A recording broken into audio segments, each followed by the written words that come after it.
Good afternoon, ladies and gentlemen. I am George Vincent, the Shadow Minister for the National Democratic Congress on Tourism. I feel compelled to respond to the latest pronouncement from the Minister of Tourism on the proposal to go forward with the cruise industry. First of all, tourism's rationale is mainly to share culture and experiences with the locals, and most critically, to generate income and employment for Grenadians.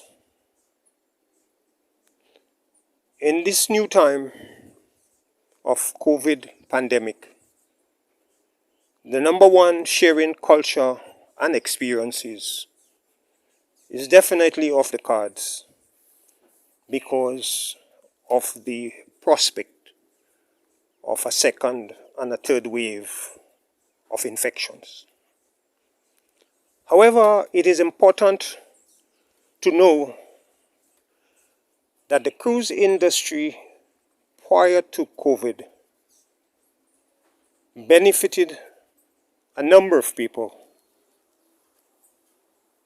but we did not maximize the benefits, and as a result, we did not make as much as we could make in terms of economics with the tourism industry.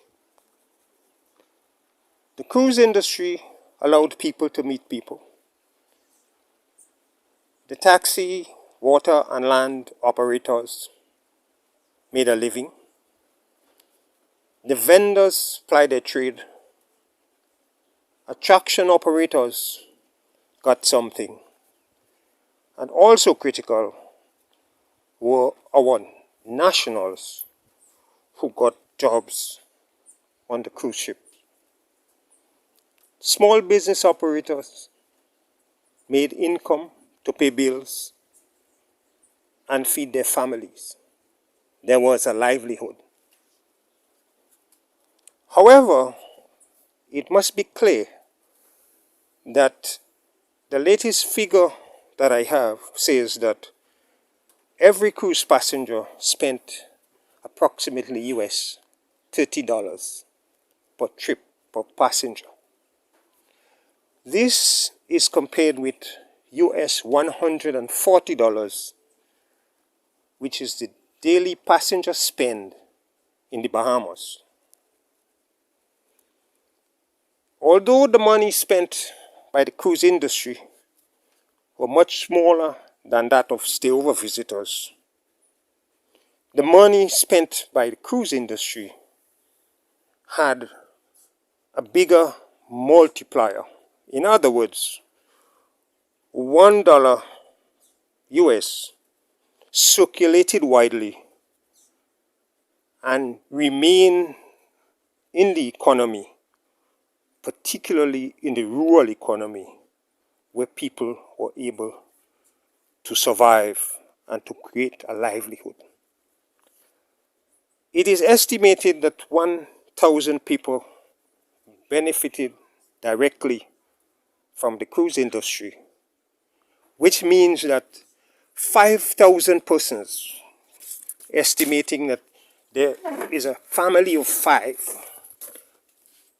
benefited from the industry. Yes, prior to COVID, we had a bad model.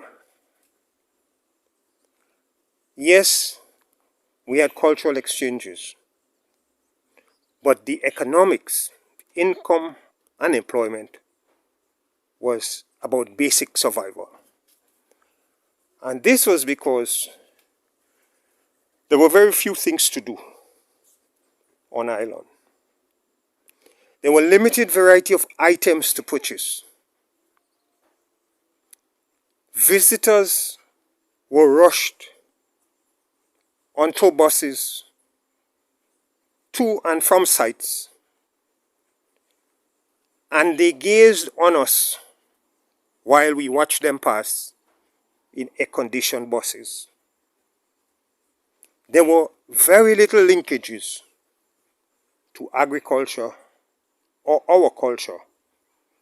In essence, we got a little income and the visitors drove through and waved at us. This was already an unsustainable model. Now, with the recent proposal by the Minister of Tourism,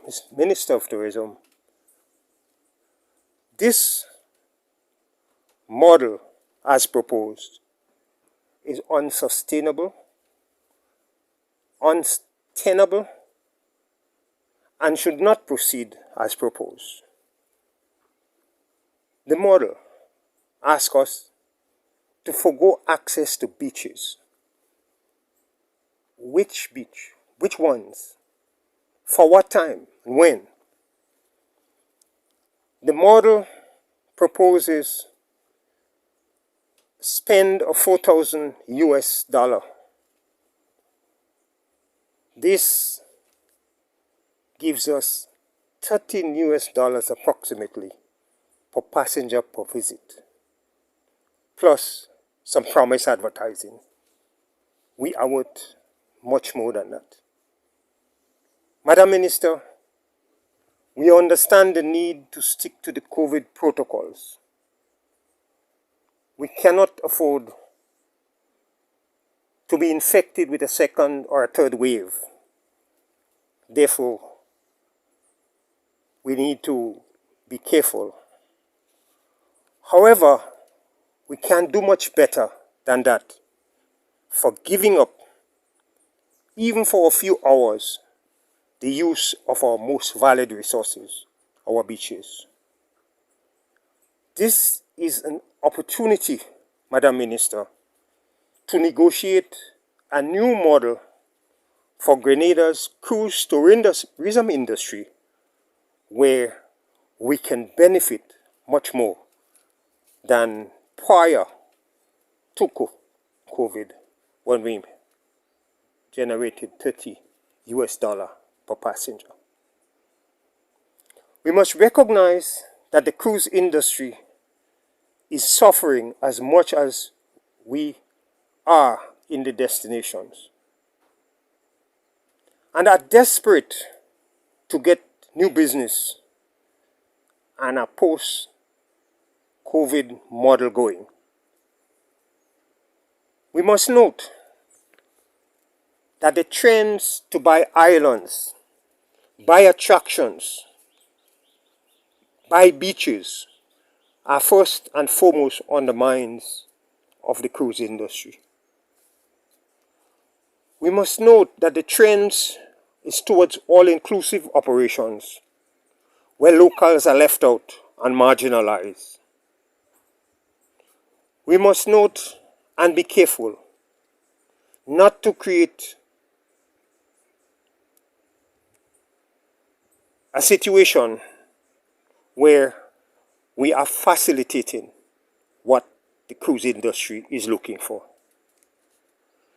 If we do allow this model as is proposed by the cruise companies, they would surely demand similar models. I can assure you that not too long from now, we would be asked to lease Fort George and to make the cruise port and Fort George an exclusive tourist zone when the cruise ship is in. We have to be careful that they don't pay us pennies for exclusivity, and that we, the people of our lovely island, benefit from the new model. Proposes that you negotiate linkages with agriculture, linkages of the cruise industry.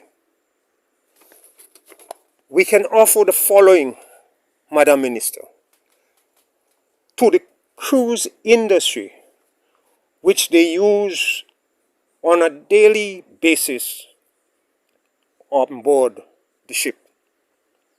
Flowers. We have an abundance, and our horticulturists would be excited. Water, bottled and bulk. We can offer water, Madam Minister. We can offer fruit and vegetables. However, we need to work with farmers' organizations to reach the quality and quantities demanded. We have some unique fruits like soursop, etc. We have signature packaged products, including spices, chocolate, bars and nibs, confectionaries, tamarind balls, sugar cake, fudges, etc. These are true Caribbean taste, which we should offer to the cruise industry so that the spend can be increased. We need to work with the spice vendors and the small business operators to develop and package attractive, unique products and souvenirs. And importantly, we need to negotiate jobs on the cruise ships for our locals. Conclusions.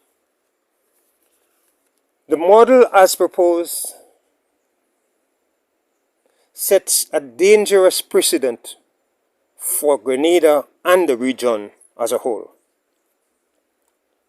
We fully understand the need to limit contacts among people. We fully appreciate the need to get tourism going. We have no difficulties offering exclusivity for limited numbers of cruise visitors for limited times on remote, unused beaches. However, we must appreciate the value of our natural resources and strive to use them to benefit directly and indirectly those presently displaced, unemployed because of the global pandemic, COVID-19. The new model should make us better off, not worse off than before the COVID situation. The present proposal leaves us, Grenada, much worse off than before the COVID pandemic. We, Grenada, and cruise industry are all desperate to get economic activities going again. However, we should not go forward under the terms and conditions proposed by the government of Grenada through the Minister of Tourism. Please, the NDC begs, Madam Minister, Mr. Prime Minister, please rethink what has been proposed and make counter proposals that would be negotiated in the long term. We can negotiate from a position of strength if we work with other destinations in the OECS. We should